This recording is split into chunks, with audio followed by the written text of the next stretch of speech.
Bonjour! Vous écoutez l'épisode 6 de Change ma vie, le podcast qui vous donne des outils pour votre esprit. Je suis Clotilde Dussoulier, auteure culinaire mais aussi exploratrice de ma vie intérieure et je partage ici les découvertes qui ont changé ma vie. Change ma vie est un podcast publié tous les jeudis et vous retrouverez tous les éléments et les ressources dont je parle sur le site changemavie.com. Abonnez-vous au podcast sur iTunes pour être notifié des nouveaux épisodes chaque semaine. Et si vous aimez ce podcast, la meilleure façon de le soutenir est d'y laisser un avis. Ça permettra à d'autres de le découvrir plus facilement. Et si vous déposez votre avis sur iTunes d'ici la fin du mois de mai, pour vous remercier, je vous offre la possibilité de gagner le coffret découverte des soins Oulution, une marque de soins pour la peau éthique et engagée, une marque française que j'aime et que j'utilise tous les jours. Vous retrouverez les modalités de participation sur changemavie.com/avis. Aujourd'hui, on va parler d'un sujet qui me tient vraiment à cœur, un sujet qui est assez étrangement dans l'air du temps, mais qui est souvent évoqué de façon assez superficielle et donc mal comprise, et ce sujet c'est la méditation.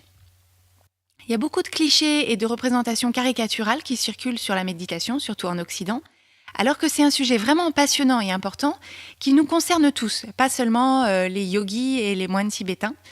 Donc je vous ai prévu 2 épisodes pour en parler. Dans ce premier épisode, je vais vous expliquer de mon point de vue en quoi consiste la méditation, à quoi ça sert et ce qu'on a à y gagner même quand on est quelqu'un de normal. Et tout aussi important, on va parler des résistances qu'on rencontre souvent et pourquoi on a du mal à se jeter à l'eau alors même qu'on adhère intellectuellement à l'idée. Je vous précise en préambule que je n'ai aucune intention de faire du prosélytisme. J'ai personnellement le sentiment que l'immense majorité d'entre nous bénéficierait d'une pratique de la méditation sous une forme ou une autre. Et cet épisode s'adresse à vous si vous êtes curieux, si vous en entendez parler sans comprendre au fond de quoi il retourne, mais que quand même quelque chose en vous donne envie d'en savoir plus. Par contre, si ça ne vous parle pas, si ça ne vous intéresse pas, je ne force absolument personne. Vous pouvez écouter la suite de cet épisode maintenant que vous êtes là, des fois que vous changez d'avis, mais si vous ne changez pas d'avis, je ne le prendrai pas personnellement. Pour commencer, on va revenir à la base de la base et c'est tout simplement qu'est-ce que c'est la méditation. Il y a beaucoup d'acceptions et de définitions différentes, mais pour autant que j'ai pu m'en convaincre, l'essence de la méditation, c'est de se poser avec soi-même dans la tranquillité et de se donner une intention qui va varier selon les méthodes et les écoles, mais une intention qu'on va soutenir ou en tout cas essayer de soutenir pendant la durée de la méditation. Ce processus permet d'une part de faire retomber l'agitation qu'on a dans son esprit, mais aussi de ramener cet esprit, notre attention, sur le moment présent.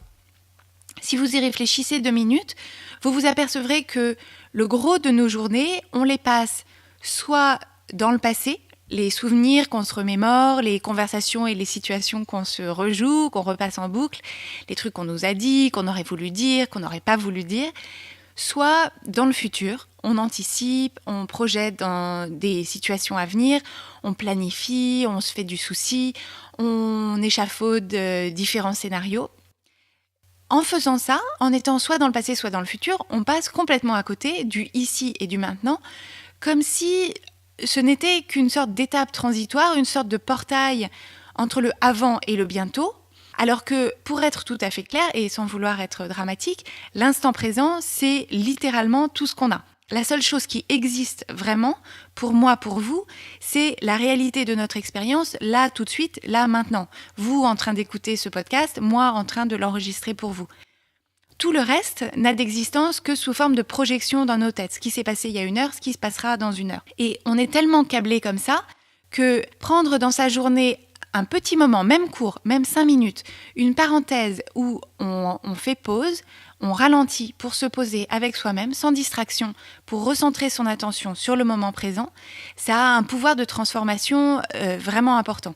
Alors, rien que cette appréciation du moment présent, je trouve que c'est énorme, mais en plus de ça, il y a des centaines d'études qui ont démontré les bénéfices de la méditation sur la santé. Donc, ce sont des bénéfices qui sont mesurables par des médecins, par des scanners du cerveau. Ça a des effets bénéfiques sur la longévité, le système immunitaire, la réduction bien sûr du stress et de l'anxiété, mais aussi, c'est très important dans nos vies modernes, la capacité à se concentrer et à faire abstraction des distractions sans importance. Ça permet d'augmenter la résistance à la douleur, par exemple. Je vous mettrai un lien dans les notes de l'épisode vers une liste d'études et de bénéfices prouvés qui est vraiment, vraiment longue et impressionnante. Si on arrivait à mettre dans une gélule qu'on prendrait tous les matins les bénéfices de la méditation, on serait les rois du monde. Et la bonne nouvelle, c'est que la méditation, c'est accessible à tous et complètement gratuit. En gros, il suffit d'avoir un cerveau et de pas être dans le coma. Donc concrètement, ce qu'on fait pendant ce temps de méditation, la méthode et le format vont varier selon les traditions et les écoles. Et dans l'épisode de la semaine prochaine, je vais vous donner plus de détails sur différentes approches et outils qu'on peut adopter. Mais l'idée est toujours plus ou moins la même, c'est de rentrer en soi et de soutenir son attention en observant son paysage intérieur, sans jugement, avec bienveillance et tranquillité. Et le bénéfice de cette démarche, ce qui change la vie, c'est qu'on emmène avec soi, en dehors du temps de méditation, cette conscience de sa vie intérieure, cette faculté à observer ses pensées et ses émotions et à s'en détacher pour mieux les comprendre et les accueillir. Il y a une Américaine qui s'appelle Jess Lively, dont j'aime beaucoup le podcast, qui s'appelle The Lively Show, et qui utilise une image très parlante pour illustrer ce détachement. Imaginez que vous tenez vos deux mains ensemble, comme en prière. Vous pouvez le faire maintenant, moi je le fais maintenant. Une de vos mains représente votre conscience et l'autre représente vos pensées. Et pour la plupart d'entre nous, les deux mains sont serrées tellement fort l'une contre l'autre que ça forme un bloc inséparable. Et ce qu'on fait pendant la méditation, ce que je vous invite à faire avec vos mains si vous êtes pas dans le métro, ça revient notamment à s'exercer à séparer les deux mains petit à petit pour que l'une, la conscience, puisse regarder l'autre, les pensées. Pour qu'on intègre pour de bon que nous ne sommes pas nos pensées, que notre conscience existe séparément de nos pensées. Et c'est d'ailleurs le sujet auquel j'ai consacré tout l'épisode 3 de ce podcast, qui a été diffusé il y a 2 semaines et qui s'appelle « Vous n'êtes pas vos pensées », que je vous recommande d'écouter. Et ce détachement de nos pensées, des phrases qui flottent dans nos têtes, c'est comme un muscle qu'on entraîne pendant la méditation. Si on fait cette gymnastique de façon quotidienne ou quasi quotidienne, ce muscle se développe, devient plus fort, de telle sorte que le reste du temps, sans effort particulier, on évolue dans sa vie, dans ses relations avec les autres, dans son travail, avec un accès permanent à l'étage de l'observateur. C'est ça qui permet de vivre toutes les situations sans être assailli par des pensées ou des émotions négatives dont on ne saurait pas d'où elles viennent ni quoi en faire. Ça permet d'aborder la vie avec ce qu'elle a de positif et de négatif, d'expériences agréables et désagréables, avec une sérénité honnêtement renversante. Sur la base de ce que je viens de dire, je pense que tout le monde se dit « Ok, moi aussi je veux aborder la vie avec une sérénité renversante, je signe où ?» Mais quand il s'agit de s'y mettre effectivement et concrètement de trouver les 5-10 minutes dans sa journée pour s'asseoir tranquillement avec soi-même, bizarrement, la résistance est énorme. Pour vous dire, personnellement, il m'a fallu à peu près 12 ans, pas 2 ans, 12 ans, entre le moment où j'ai commencé à m'intéresser à la question de la méditation, à être curieuse, à me dire que j'avais envie de ça dans ma vie, et le moment où j'ai vraiment adopté la pratique dans mon quotidien. Donc la résistance, je peux en parler. Et je pense qu'une partie de cette résistance vient du côté mystérieux et confus quand on débute. Comme c'est une pratique encore assez marginale en France, même si c'est en train de devenir plus mainstream, comme on dit, et je m'en réjouis, pour la plupart d'entre nous, on connaît personne dans notre entourage qui pratique la méditation. Donc c'est pas quelque chose qui nous paraît normal ou habituel. Et comme en plus, ça fait partie de ces choses qu'on ne peut pas réellement comprendre avant d'en avoir fait l'expérience pour soi-même, si on a un esprit un peu analytique et qu'on aime bien savoir où on met les pieds, il faut un peu de courage pour se lancer. Et c'est d'ailleurs mon ambition avec ces 2 épisodes, donc l'épisode de cette semaine et de la semaine prochaine, de vous donner l'impression que vous avez une copine qui médite quotidiennement, c'est moi, et essayer de vous en parler comme j'en parle à mes amis, d'une façon concrète et sans mysticisme. Parce que justement, on a parfois l'idée reçue que la méditation est une pratique qui relève de quelque chose de religieux, avec un univers à intégrer, des codes et des valeurs à adopter, et on peut même se méfier d'une certaine forme d'endoctrinement. Alors certes, les différentes traditions de méditation qui sont venues jusqu'à nous, parce qu'elles sont principalement d'origine orientale, ont été développées dans des contextes de religion pour se rapprocher de Dieu ou de quelque chose d'une puissance supérieure. Mais aujourd'hui et dans nos sociétés occidentales, c'est majoritairement enseigné et pratiqué de façon indépendante de toute croyance religieuse.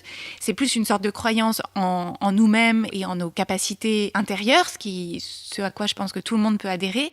Et ça veut dire aussi que si vous avez une religion qui ne comporte pas déjà un volet qui s'apparente à la méditation, vous pouvez l'intégrer sans que ça aille à l'encontre, à ma connaissance. Et j'imagine que ça peut même être une façon pour vous de vivre votre foi. Une autre source de résistance qui, je pense, est très commune, c'est le rythme de nos vies. Globalement, on se sent tous très occupés, on a une to-do list qui est longue comme ça, on a plein de casquettes, plein d'envies, des gens qui nous sollicitent, qui ont besoin de nous. Pour arriver à faire pause, pour se bloquer même ces 5 toutes petites minutes pour soi, il faut vraiment le faire consciemment, délibérément et en faire une priorité pour soi-même. Si on attend que le moment idéal se présente, c'est sûr, on ne s'y mettra jamais. Et en fait, c'est précisément quand on vit à 1000 à l'heure et qu'on fait plein de trucs qu'on bénéficie le plus de la méditation. Ça permet de lever le nez du guidon, ça permet de gagner en clarté sur ce qu'on veut faire vraiment, calmer l'agitation et faire le tri entre l'essentiel et le superflu pour ne pas se laisser entraîner justement dans ce rythme effréné comme un hamster dans sa roue. Et d'ailleurs, quand moi-même je suis tentée de zapper ma méditation du jour parce que j'ai beaucoup de trucs à faire, j'aime bien me remémorer une maxime zen qui m'amuse parce qu'elle dit « Méditez 20 minutes par jour, sauf si vous êtes très occupé, et alors méditez 1 heure ». Et pour finir, la source de résistance qu'il ne faut pas sous-estimer, c'est la peur qu'on peut tous avoir de soulever le tapis de sa vie intérieure et de découvrir ce qu'il y a en dessous. On est tellement peu habitué à cet exercice que ça peut être un peu angoissant cette idée de se retrouver seul avec soi-même. On ne sait pas finalement ce qui serait le pire, trouver des choses sombres et terribles, ou alors au contraire une sorte de vide existentiel comme si on était une coquille vide. D'une part, vous ne trouverez pas le vide à l'intérieur de vous, c'est pas possible, et je pense qu'on a tout à gagner à faire face à ce qu'on pourra trouver. C'est comme se dire j'allume pas la lumière chez moi parce que mon appartement est sale et en désordre. L'appartement n'est ni plus ni moins en désordre si on allume la lumière, mais par contre on peut commencer à ranger. La mise en garde que je tiens quand même à faire par responsabilité par rapport à vous, c'est que pour les personnes qui ont un historique de troubles mentaux, qu'ils soient diagnostiqués ou suspectés, il vaut mieux être prudent et s'accompagner d'un professionnel qui est sensibilisé à ça pour être sûr de ne pas aggraver des difficultés que vous pourriez traverser là tout de suite. Mais si la méditation est mise en place avec l'accompagnement qu'il faut, et par exemple pour les gens qui souffrent de dépression, d'anxiété ou même d'hyperactivité, il y a des effets qui sont répertoriés extrêmement bénéfiques. En fait, c'est comme pour une pratique sportive. Si vous avez un problème au genou, il vaut mieux en parler à votre médecin avant d'aller courir tous les dimanches. Mais au bout du compte, c'est aussi à vous d'être à l'écoute de ce qui vous paraît bon pour vous. Si ce qui vous paraît bon pour vous, ce qui vous fait envie, c'est de vous essayer à cette pratique, je vous donne rendez-vous la semaine prochaine pour un deuxième volet sur la méditation où on va parler plus concrètement de différents styles et outils que vous pouvez adopter selon vos goûts et vos aspirations. Et d'ici là, ce que je vous propose de faire, c'est... Alors, bien sûr, vous pouvez vous lancer si vous êtes motivé là tout de suite, là maintenant, mais ce que je vous propose de faire d'ici la semaine prochaine, c'est de prendre ce temps pour réfléchir à votre relation avec la méditation. Si vous pratiquez déjà, où est-ce que vous en êtes ? Est-ce que vous êtes satisfait de votre pratique ? Quels bénéfices vous avez l'impression d'en tirer ? Est-ce que vous avez toujours la sensation de progresser, d'arriver de mieux en mieux à accéder à cet état de méditation que vous recherchez ? Ou est-ce que vous avez envie d'essayer de nouvelles choses ? Est-ce que vous avez du mal à vous y tenir de façon régulière ? Et à votre avis, pourquoi ? À l'inverse, si vous ne méditez pas ou pas encore, est-ce que c'est quelque chose qui vous fait envie ? Est-ce que vous percevez une résistance interne ? Et laquelle ? Et en tout cas, qu'est-ce qui vous a retenu jusqu'ici ? Si vous avez envie de vous y mettre, est-ce que vous avez déjà une idée de ce que vous en attendez ? Est-ce que vous pouvez commencer à regarder dans votre vie quotidienne à quel moment et à quel endroit vous pourriez trouver ce petit moment pour vous ? Vous retrouverez les notes de cet épisode sur changemavie.com où vous pouvez aussi vous inscrire à la newsletter pour recevoir 3 exercices simples que je vous propose de faire pour mieux explorer votre esprit. Abonnez-vous au podcast Change ma vie sur iTunes, laissez-y votre avis si vous le voulez bien et suivez son actualité sur Instagram et sur Twitter sous l'identifiant Oui Change ma vie en un seul mot. Et n'hésitez pas à partager ce podcast avec vos amis si vous pensez qu'ils pourraient en bénéficier. Merci et à la semaine prochaine.